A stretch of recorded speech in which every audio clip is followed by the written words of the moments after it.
Wemby on him. Drives, pulls back. Shot clock at 5. Brunson fires up a 3. Puts it in! The floater's up. Shot won't go. Rebound deflected in the backcourt. Fox has a chance to get it. Fox has it inside. Blocked by Anunoby. Brunson gets it. Fires up a 3. Shot no good. The chip, it's gone. It's gone. It's gone. With 1.2 remaining. Knicks take the lead. As we know, the New York Knicks completed the single greatest comeback in NBA Finals history. They were down 29 points in Game 4, but they come back, win the game, and the series is now 3-1 going back to San Antonio. But before we play the blame game and we start pointing fingers, we got to give respect where respect is due. The New York Knicks took that game from San Antonio. Let's start at the top of the list. Mike Brown. When Cat goes down, he picks up a second foul in the first 2 minutes of the game. You already think that Cat is going to be a non-factor for the rest of the game. It happened with Mikal Bridges the game before. But Brown perfectly managed Cat's minutes to avoid him picking up his fourth in the first half. If he fouls out early, he doesn't get the game-sealing tip on the inbounds pass. His use of challenges has been near perfect the entire series, not just being accurate, but also being timely, because there's some cases where you only have one challenge left and you use it, you're going to automatically burn the timeout. That takes understanding and feel for the game to know when to and when not to.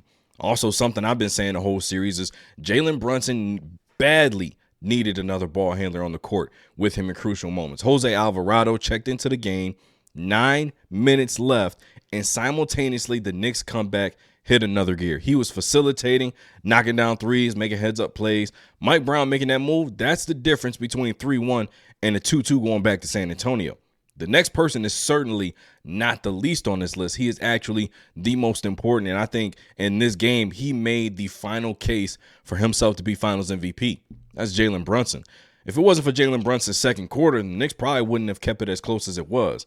Albeit 29 is still a large lead, but Brunson dropping 15 points in the second, 8 in the third, made sure the Spurs didn't push the lead into the 40s.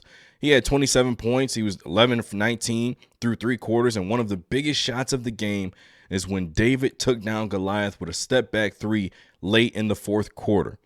But the hero of the game, the unsung hero for the entire series up to this point, was OG Anunoby. His shot making and defense has been underappreciated in the series, but the 19 second half points put the Knicks over the top. His crucial defense versus Fox in the fourth, the knockdown threes, never giving up on a play led to one of the single greatest moments in NBA Finals history when he tipped in a missed three-pointer from Jalen Brunson to steal the game from the San Antonio Spurs. Now, let's talk about the flip side, because you already know how I was feeling if you watched the live stream. But let's talk about it in depth. Let's go down and count the ways that the San Antonio Spurs fumbled the bag, so to speak. Let's start at the top of the list. Mitch Johnson. Now, Mitch Johnson didn't think to tell his players to exercise some freaking patience and stop jacking up 3 after 3 and burn some clock. He made terrible use of his timeouts, just praying the clock would run out and they would magically escape New York with the dub. He had an opportunity to call the timeout before Castle ultimately dribbled the ball out of bounds, which is, going back and looking at footage is not confirmed. Even when he did call timeouts, the best thing he could draw up was an isolation or a 1-4 flat. And why are we still trapping Jalen Brunson when the best defense has been to let him go off and stay home on shooters? The man was shooting sub 40% and going into the last couple games, but for whatever reason, you change up your strategy. Then he allowed the offense to steer away from Wemby rolling to the basket, from Wemby diving hard towards the rim. That's where the wide open threes came from.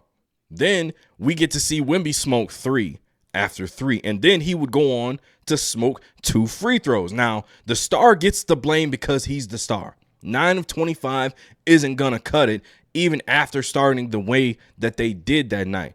But we got to have a conversation about De'Aaron Fox. Listen to me.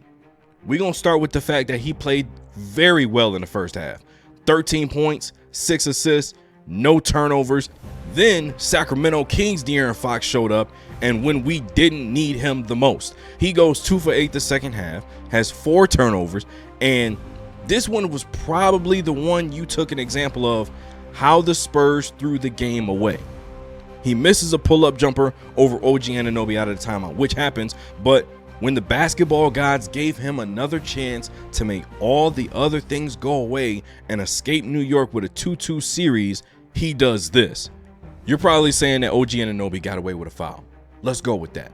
You go to the basket, you blow the layup, and you say, OG Anunoby fouled me. How come I didn't get a foul call? Well, if you would have just got the basketball and brought it back out, they have to foul you anyways. So the 3-point lead you say you're looking for, you would have got it. And also, the foul you're saying you're looking for after the fact, you got it. All you had to do was play basketball in a winning manner. Not like you're back in Sacramento making the same boneheaded mistakes at the end of the game that Mike Brown called out and got fired for the next day. Up 3, you got to guard your man at the 3-point line. And there should be no closeout opportunity. No closeout opportunity. We told them that they know the only thing that can hurt us is a 3. And, I need to go back and watch the film to see exactly where Fox was, but there was no reason for there to be a hard closeout. We were okay with them scoring a 2 at the rim, so you should not be in position to help at all. You should be hugged up to your man at the 3-point line.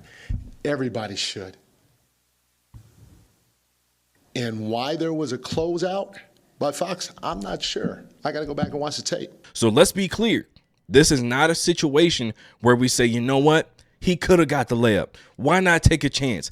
Not versus OG Anunoby, who's been blocking everything in transition all series long. Ask Dylan Harper how that's going for him. Number one, you're the vet. You should know to bring the ball back out, run some clock, force them to play the final game. But this was his explanation. Have them scored. Try to get a layup, get up 3. Make them force them to need a 3. And OG made a good block. I just thought I would be able to outrun him. That's it. You're making plays that you'd expect from a younger Spur. You're looking at Wemby in his 3rd year, possibly missing 2 free throws. Castle, a late turnover, or Dylan Harper, a step back 3 air ball out of bounds we didn't need. See, those are actual young players. This is not what we expect from a guy in his 8th season in the NBA Finals. Now, granted, this is his first trip deep into the playoffs, into the NBA Finals. But at the end of the day, basketball is still basketball. In my opinion, that is why they lost the game. But let me know what your thoughts are. Give this video a like, subscribe to the channel. Give me who your blame is going to for Game 4's collapse of the San Antonio Spurs. That's one more for the good guys.